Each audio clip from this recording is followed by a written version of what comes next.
여러분, 아이가 태어나면, 아니 태어나기 전부터 부모가 가장 먼저 하는 일이 뭘까요? 아이의 이름을 짓는 거죠. 그러니까 저도 저희 아이의 이름을 지을 때 두 가지 원칙이 있었어요. 하나는 절대로 성경 인물의 이름을 짓지는 않는다. 그리고 또 하나는, 제가 양씨잖아요, 성과 잘 어울리는 이름을 짓는다. 이게 두 가지 원칙이었어요. 왜냐하면 이름 때문에 누군가에게 놀림거리가 되고, 또 이름 때문에 뭔가 강박에 눌리는 게 싫었기 때문에 그런 거죠. 그러니까 이름이 갖는 상징성, 그게 중요하기 때문에 그래요. 우리는 어제부터 이름만 들어도 깜짝 놀랄 선지자, 그 선지자를 우리가 만나게 되는데, 왜 이름만 들어도 깜짝 놀랄 만한 그런 상황이냐? 그 이름의 뜻이 여호와와 같은 자가 누구냐라는 뜻이기 때문에 그래요. 여러분, 여호와와 같은 자가 누구냐? 이 이름을 가진 선지자 이름이 누구예요? 미가야라는 선지자죠. 특별히 오늘 본문에서 미가야 선지자를 통해서 진실로 여호와 하나님이 어떤 사람을 기뻐하시는지, 또 어떤 사람을 통해 일하기를 즐거워하시는지를 오늘 좀 살펴보면요, 첫 번째로 하나님은요, 말씀에 대해서 꺾이지 않는 확신의 사람, 말씀에 대해서 꺾이지 않는 그 믿음의 사람을 기뻐하시고 그 사람을 통해 늘 놀라운 일들을 행하신다라는 사실입니다. 특별히 오늘 본문의 배경은 어제에 이어서 남유다 여호사밧 그리고 북이스라엘 아합 연합군이 과거 아람에게 빼앗겼던 기르한 나못을 탔기 위해서 전쟁에 나가느냐 마느냐를 결정하는 이야기인데, 자 여러분, 기르한 나못이 어딘 줄 아세요? 잘 모르겠죠. 지도를 보시면 요단 동편이에요, 서편이에요? 동편에 있잖아요. 근데 이 기르한 나못이 중요한 두 가지 이유가 있어요. 하나는 여기에 요단 동편의 세 개의 도피성 중 하나가 여기 있었다는 거죠. 그러니까 이 말을 바꿔 말하면 기르한 나못은 이스라엘 백성들에게는 영적 중심지와 같다고 말할 수 있다는 거예요. 또 하나는 어제 잠깐 말씀에서 나눴지만 남과 북을 연결하는 상업의 중심지였다는 거죠. 여기가 살아야 이 도심들이 살 수 있기 때문에 기르한 나못을 어떻게 내 땅으로 만드느냐는 굉장히 중요했다고 말할 수가 있어요. 그래서였는지 어제 본문에 다뤘던 것처럼 이 북이스라엘의 선지자 400명이요 아주 똑같은 메시지를 냈는데, 어떤 메시지를 냈느냐? 우리 6절 말씀, 어제 본문인데요, 함께 6절 말씀을 같이 한번 읽어볼까요? 시작. 이스라엘의 왕이 이에 선지자 400명을 모으고 그들에게 이르되 내가 기르한 나못에 가서 싸우랴 말랴. 그들이 이르되 올라가소서, 주께서 그 성읍을 왕의 손에 넘기시리이다. 한결같이 올라가 싸우는 게 하나님의 뜻이라고 말을 하죠. 근데 딱 한 사람, 문제가 되는 이 한 사람, 여호와와 같은 자가 누구냐라는 이름의 뜻을 가진 이 한 사람이 자꾸 태클을 거는데, 그 사람이 누구예요? 미가야 선지자죠. 미가야는 자신을 회유하러 온 이 아합의 신하에게 뭐라고 대답을 하느냐? 우리 14절 말씀도 같이 한번 읽어볼까요? 14절입니다. 시작. 여호와께서 살아계심을 두고 맹세하노니 여호와께서 내게 말씀하시는 것 곧 그것을 내가 말하리라 하고. 아멘. 뭐라고 말을 해요? 여호와께서 살아계심을 두고 맹세한다. 그러니까 여호와 이름을 맹세하는 거, 그만큼 확신이 있는 거죠. 누가 말씀하신 것을 내가 말하겠다고 말을 해요? 여호와. 여호와를 두 번이나 강조하면서 내가 지금 하는 말은 여호와 하나님이 주시는 말에서 과감없이 하겠다라는 것을 말하고 있는 거죠. 이건 역으로 말하면 앞선 400명의 이 선지자들이 어떤 예언을 했다는 거냐? 온 세상의 대표이신 하나님의 말씀, 그분의 뜻과는 상관없이 사람의 대표인 이 아합 왕의 심기에 맞는, 왕의 입맛에 맞는 예언을 했다는 것을 말해주고 있는 거죠. 그러니 자신은 절대로 그렇게 하지 않겠다는 거예요. 단호하게 거절하면서 나는 하나님의 말씀만을 있는 그대로 전하겠다고 말하고 있는 거죠. 근데 여러분 생각해 보세요. 이게 쉬운 일일까요? 쉽지 않아요. 이놈만 놓고 생각해 보세요. 지금 한 사람, 이 단 한 사람이 몇 명과 싸우고 있는 거예요? 400명과 싸우고 있는 거죠. 다수의 일치된 의견이 있어요. 그리고 이들 뒤에는 당시 최고의 권세가 있다고 말하는 왕이 있잖아요. 여기에 반기를 든다? 쉽지 않을 거라는 거예요. 그럼에도 불구하고 미가야가 꺾이지 않고 400대 1로 싸울 수 있었던 이유가 뭐냐? 하나님의 말씀에 대해 꺾이지 않는 확신이 그 안에 있었기 때문에 그렇죠.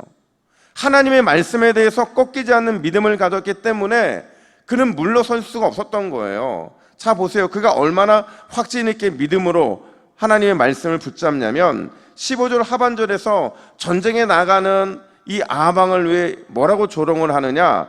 그가 왕께 이르되 올라가서 승리를 얻으소서. 여호와께서 그 성읍을 누구의 손에 넘겼대요? 왕의 손에. 이건요 사실이 아니잖아요. 하나님께 받은 말씀이 아닌데 이렇게 말하고 있는 것은 지금 아합 왕을 조롱하고 있는 거죠. 그럼 나가봐라. 한번 나가봐라. 어떻게 되는지 한번 봐라. 이렇게 조롱하는 것을 또 눈치를 챕니다. 그러자 아합에게 다시 한번 뭐라고 선언하냐면 17절 말씀을 같이 한번 볼까요? 시작. 온 이스라엘이 목자 없는 양같이 산에 흩어졌는데 여호와의 말씀이 이 무리에게 주인이 없으니 각각 평안히 자기 집으로 돌아갈 것이라 하셨나이다. 아멘. 결국 말씀대로 패할 것이다. 한번 가봐라. 결국 그대로 이루어지게 될 거라는 것을 말하고 있더라는 거죠. 사랑하는 여러분, 하나님은 어떤 사람을 통해 위대한 일을 행하기를 기뻐하시느냐? 하나님의 말씀이 내 앞에 떨어졌으면 그 말씀에 대해서, 오늘 내 앞에 하나님이 주신 말씀이 딱 떨어졌으면 그 말씀에 대해서 타협하지 않고 꺾이지 않는 믿음과 확신으로 살아가는 사람, 그 사람을 하나님은 기뻐하시고 그 사람을 통해서 위대한 일을 행하실 줄 믿으시기를 축복합니다. 여러분, 하나님의 말씀은 살아있어요. 활력 있고 예리해요. 모든 것을 찔러 쪼개는 능력의 말씀이에요. 그래서 우리는 그 말씀을 붙잡아야 되는 거죠. 오늘도 그 말씀 붙잡고 꺾이지 않는 이 믿음의 확신으로 말씀으로 승리하시기를 주님의 이름으로 축복합니다. 뿐만 아니라 두 번째로, 하나님은요 언제나 내 뒤에 하나님이 계신다라는 확신으로 살아가는 사람을 기뻐하시고 반드시 그 사람을 사용을 하십니다. 오늘 본문을 묵상해 보면 미가야 선지자 참 딱해 보이죠. 외로워 보이고 굉장히 무기력해 보여요. 실제로 그렇죠. 미가야는 혼자예요. 처음부터 끝까지 혼자입니다. 반면에 미가야를 공격하는 사람들은 다수잖아요. 400명이 있고요. 그 뒤에 아합이라는 권세가 있고요. 심지어 오늘 얼마나 큰 치욕을 받냐면 시드기야로부터 뺨을 맞아요. 여러분, 시드기야하고 미가야 중에서 누가 진짜 선지자예요? 미가야잖아요. 근데 미가야가 뺨을 맞는 치욕을 당하고 심지어 아합으로부터 어떤 협박과 경고까지 받게 되느냐. 27절 보니까 미가야를 뭐라고 해요? 이놈이라고 말을 합니다. 이놈을 옥에 가두고 내가 평안히 돌아올 때까지 고생의 떡과 고생의 물을 먹이라. 이 고생의 떡과 고생의 물이 뭔지는 정확히 모르겠지만 옥에 가두고 그를 심하게 다루겠다라는 거죠. 여러분, 이 정도면 아무리 대단한 선지자라도 최고의 이 권력자가 이런 협박까지 하는데, 경고까지 하는데 주눅 들고, 그리고 모든 상황의 주도권은 빼앗길 만도 한데, 근데 여러분, 미가야 선지자는 절대 주눅 들지 않습니다. 그리고 모든 상황 속에서 주도권을 뺏기지도 않아요. 도리어 뭐라고 말을 하냐? 자신의 뺨을 친 시드기야를 향해서 이렇게 경고합니다. 25절, 미가야가 이르되 내가 골방에 들어가서 숨는 그날에 보리라. 누가 옳은지 누가 맞는지 반드시 너는 네 두 눈으로 하나님의 심판을 보게 될 거라는 경고를 하죠. 또 아합을 향해서는 마지막으로 뭐라고 조롱까지 하느냐?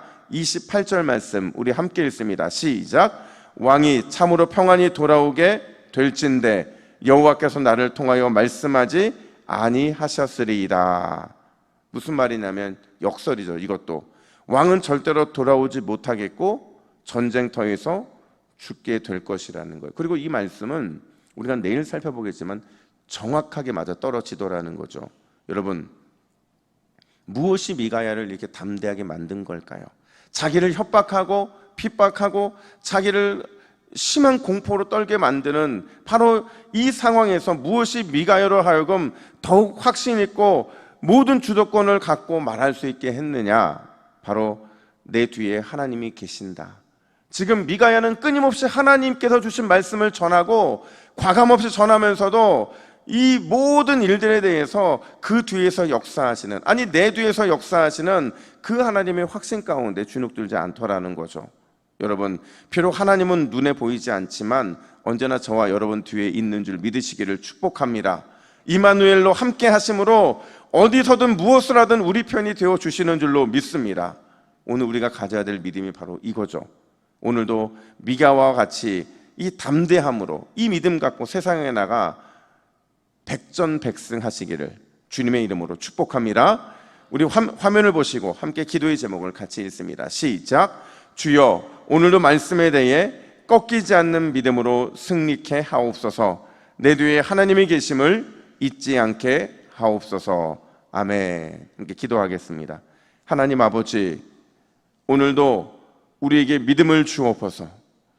그 어떤 상황에도 꺾이지 않는 믿음, 그 어떤 공격에도 꺾이지 않는 말씀에 대한 믿음을 더하여 주셔서 오늘도 말씀으로 승리하고 하나님이 내 뒤에 계심을 굳게 믿어 백전백승하는 우리의 삶이 될 수 있도록 인도하여 주시옵소서. 결국 말씀이 이길 줄로 믿습니다. 말씀에 대한 믿음이 우리를 승리케 할 줄로 믿습니다. 그 은혜를 붙잡는 이 새벽이 되게 하여 주시옵소서. 감사드리며 예수님의 이름으로 기도하옵나이다. 아멘.